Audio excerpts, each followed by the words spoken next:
Since 1966, when England hosted and won the World Cup for the first time, the roar of the Three Lions have failed to reach those decibels again. England had won 2-1. Almost 6 decades later, and England has consistently failed to live up to expectations. And it's not even for a lack of talent. There aren't many national teams who can boast of having more talented players over different generations than England. So, why then does the England national team always fail to win in major tournaments? I'll tell you why. First of all, poor management. England has not exactly had the best coaches through the years. There was Graham Taylor, who failed to take England to the 1994 World Cup, and Glenn Hoddle, who publicly blamed David Beckham after England got knocked out on penalties at the 1998 World Cup.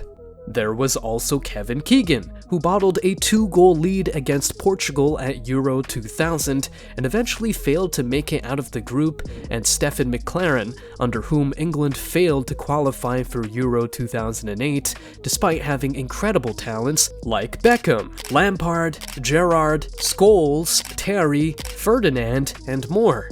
We could really go on and on, but the point is, England have not had their finest talents managed by the best coaches. It's why Pep Guardiola is currently being linked to the England job. They're aware they need a top manager if they're going to achieve success. There's also a case of too many hands spoil the broth. Oftentimes, the England national team looks like an assembly of great individual players, not a team. And this is what usually happens when there are a lot of talented players in a team. We can see that with other teams apart from England. Portugal, with their insane lineup of stars, got knocked out in the quarter-final of the 2022 World Cup.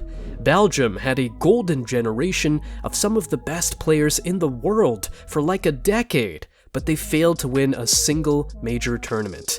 We can even throw things back to the 70s, when the Netherlands had Cruyff and other superstars, but failed to win a single trophy.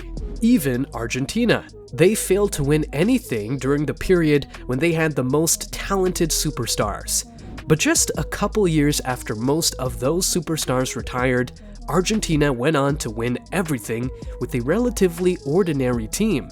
The one team you could say this didn't affect so much is France, but even they imploded at Euro 2020. So maybe, just maybe, England's blessing is turning out to be their biggest curse. But hey, let's be honest, most of England's failure in major tournaments is really just down to hard luck.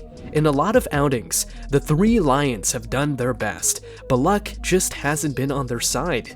I mean, they could easily have won Euro 2020, but we all know that when it comes to penalties, it's really anyone's game.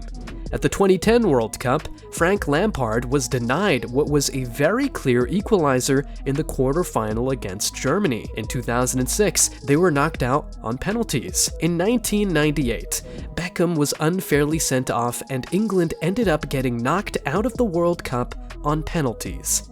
They were also knocked out of the semi-finals of Euro 96 on penalties.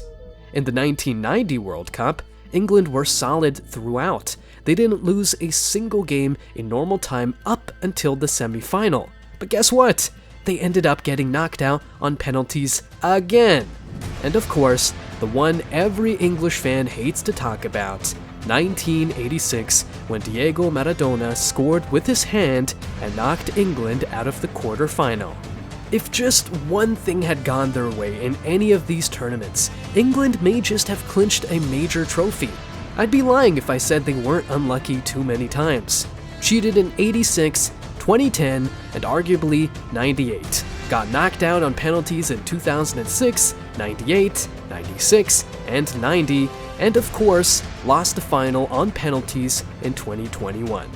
If England are going to turn their fortunes around in major tournaments, then they'd have to pray for better luck, and also put more effort into practicing penalties, to be very honest.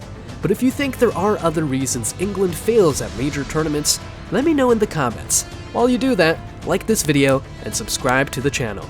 Catch you later! Bye!